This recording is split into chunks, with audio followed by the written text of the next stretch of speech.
प्यारे बच्चों नमस्कार। तो प्यारे विद्यार्थियों, आज हम इस क्लास में एक्सरसाइज 4.3 का क्वेश्चन नंबर 7 करेंगे। तो देखो क्वेश्चन नंबर 7 इस प्रकार से है। एक विद्यालय की कक्षा 9 की छात्राएं यामिनी और फातिमा ने मिलकर भूकंप पीड़ित व्यक्तियों की सहायता के लिए प्रधानमंत्री राहत कोष में 100 रुपये अंशदान दिया। एक रैखिक समीकरण लिखिए जो इन आंकड़ों को संतुष्ट करती हो। आप उनका अंशदान x रुपये और y रुपये मान सकते हैं। इस समीकरण का आलेख खींचिए। दो लड़कियां हैं, एक का नाम है यामिनी और दूसरी है फातिमा।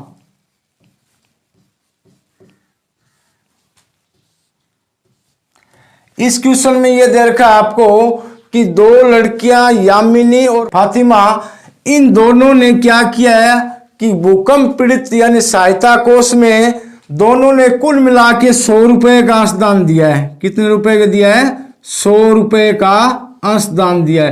कहने मतलब भूकंप पीड़ित राहतों के लिए 100 रुपये की मदद की है। तो अब अपन इसको एक ग्राफ के रूप में अपने को सबसे पहले इसका अपन समीकरण बनाएंगे। समझ में आ गए ना? तो समीकरण अपन किस प्रकार से बनाएंगे? मान लो ये जो यामिनी है, इस लड़की ने, अब अपने को यहाँ पता नहीं है दोनों ने मिला के कितने 100 रुपये दिए। अब ये तो अपने को पता नहीं है 100 में से एक ने कितने 80 दिए, या एक ने 20 दिए, या एक ने 40 दिए, तो दूसरे ने कितने दिए 60। ये तो अपने को पता नहीं है। दोनों ने मिला के कितने रुपए दिए हैं? 100 रुपये। तो अपन मान लेंगे कि माना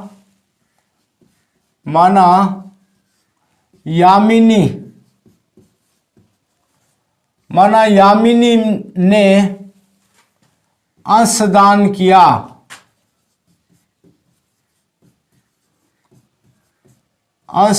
किया बराबर x रुपए। समझ में आ रहा है? इसी प्रकार दूसरी लड़की है फातिमा। तो माना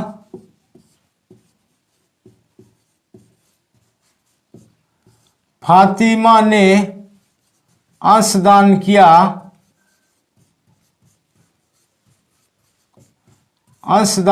बराबर y रुपए। ये अपन ने मान लिया भी एक लड़के ने x रुपए दिया है, दूसरे ने कितना दिया है? y। अब यह प्रश्न कह रहा है कि दोनों ने कुल मिला के 100 रुपए दिए, तो कुल का मतलब अपन दोनों को जोड़ देंगे। तो यहां लिखेंगे इसलिए प्रश्नानुसार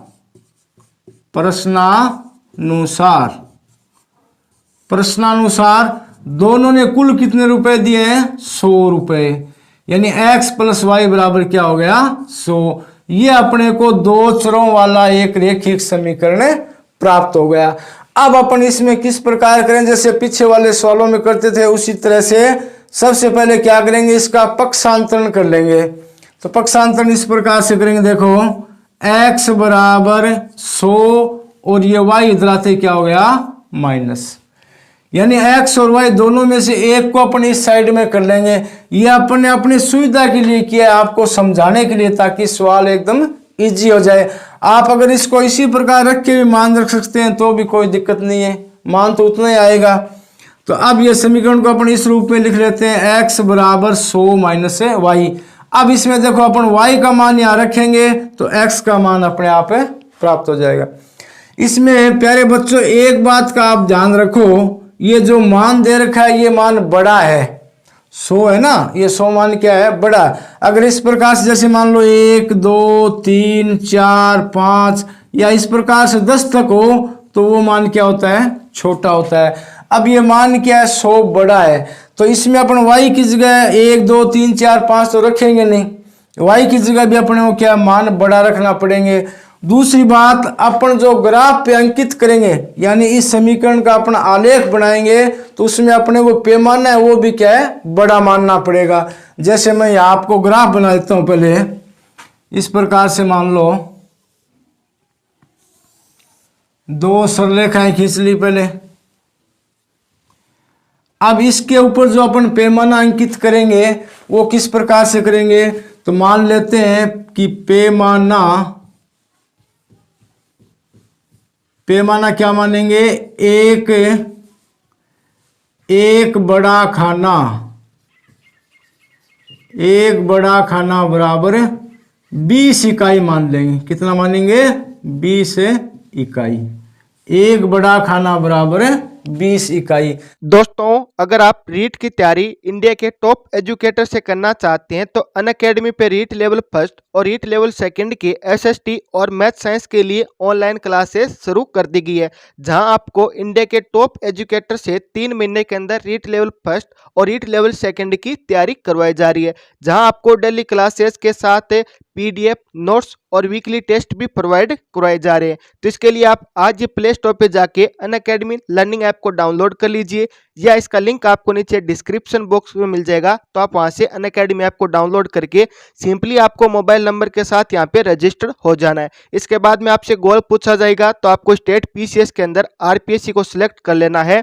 और इसके बाद में किसी भी लाइव क्लासेस को फ्री ज्वाइन करने के लिए आप यहाँ पे कूपन कोड जोबित पीडी का इस्तेमाल करके आप किसी भी लाइव क्लास को अनलॉक करके आप अपनी बेहतर तैयारी कर सकते हैं। तो इसके लिए आप आज अनअकैडमी लर्निंग ऐप को डाउनलोड जरूर कर लेना। अब देखो, इसको सबसे पहले अपना अंकित करते हैं। जैसे ये एक बड़ा खाना, यहाँ कितना आ गया? 20, उसके बाद में 40, फिर 60, उसके बाद में 80, उसके बाद में 100। इसी प्रकार इस पे अंकित करेंगे 20, फिर आ गया 40, फिर आ गया 60, फिर आ गया 80 और फिर आ गया 100। इसी प्रकार इस साइड में माइनस के 20, माइनस के 40, माइनस के 60, माइनस के 80 और माइनस के 100। इसी प्रकार माइनस के 20, माइनस के 40, माइनस के 60 और माइनस के 80 और माइनस के क्या आ गए? 100। कहने वाला अपने पैमाना बड़ा है तो एक बड़ा खाना बराबर अंतर भी अपन क्या है? बड़ा मान लेंगे। सबसे पहले अपन क्या करेंगे? 20 से शुरुआत करेंगे, क्योंकि अपन ने पैमाना क्या माना है? एक बड़ा खाना बराबर 20 इकाई, या 20 अंक लिख दो या 20 एकक लिख दो, एक ही बात है।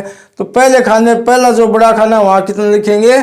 20, उसके बाद में 20 का अंतर से ये मान अंकित कर देंगे।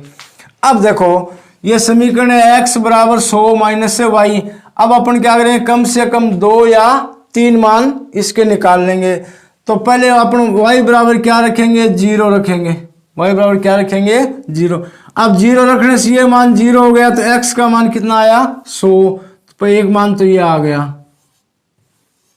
ये किसका है? ये y का है, और ये किसका है? x का।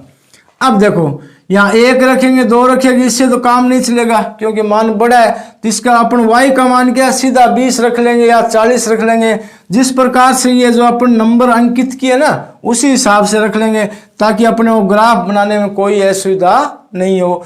तो y का मान अब की बार में कितना रख लेता हूँ? 20 रख लेता हूँ। तो y का 20 रखेंगे तो 100 माइनस 20, 100 में से 20 घटाए कितने बचे? 80। x का मान कितना आ गया? 80। तो y का मान कितना रखा था? अब यहाँ लिख लेता हूँ मैं, x बराबर कितने आ गए? 80, और y का कितना रखा था? 20। अब देखो दूसरा, वह अब की बार 20 के बाद में क्या लिख लेंगे? 40 या 60 रख लो या 80 रख लो। अब y का मान मैं कितना रख लेता हूँ? 40 रख लेता हूँ। तो y की जगह 40 रखेंगे तो 100 माइनस 40, यानी x का मान कितना आ जाएगा? 60। अब y का मान क्या रखा था? 40, और x का मान क्या आ गया? 60। यानी 3 मान प्राप्त हो गए। अब 3 मानों के अपन एक सारणी बना लेंगे, जैसे मैं यहां बना देता हूं।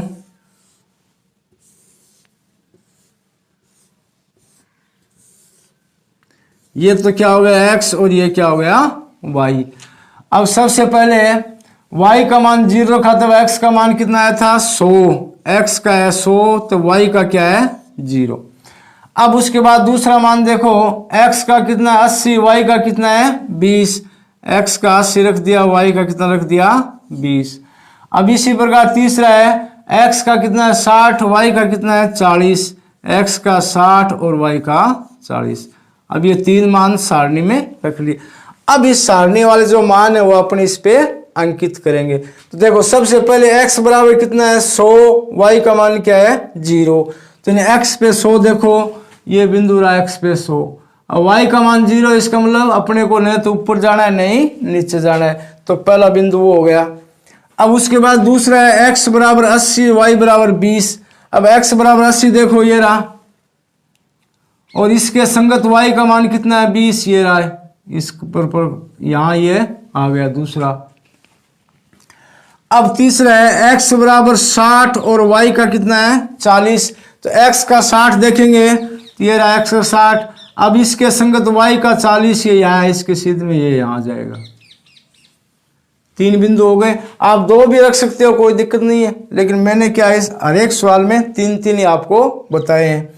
तो अब इनको आपस में इस प्रकार से मिला दो। मिलाने से क्या आपको एक सीधी यानी सरल रेखा प्राप्त होगी। अब ये जो बिंदु है इसके निर्देशांक लिख दो। जैसे ये बिंदु कौन सा है, इसके निर्देशांक है 100 और 0। इसी प्रकार ये कितना है यहाँ 80 और 20, तो x का मान 80 और y का मान 20। इसी प्रकार इसमें x का मान कितना है 60, y का मान कितना है 40। ये रख दिया। अब रखने के बाद में ये जो अपने को आलेख प्राप्त हुआ किसका है, ये आलेख है x प्लस वाई बराबर 100। तो इस रेखा के ऊपर आप इस प्रकार से लिख दो x प्लस वाई बराबर 100। इस प्रकार से क्वेश्चन आपको करना है। तो ये होगा आपके क्वेश्चन नंबर 7। बाकी जो आगे वाला क्वेश्चन है वो प्यारे बच्चों अपन नेक्स्ट क्लास में पढ़ेंगे। धन्यवाद।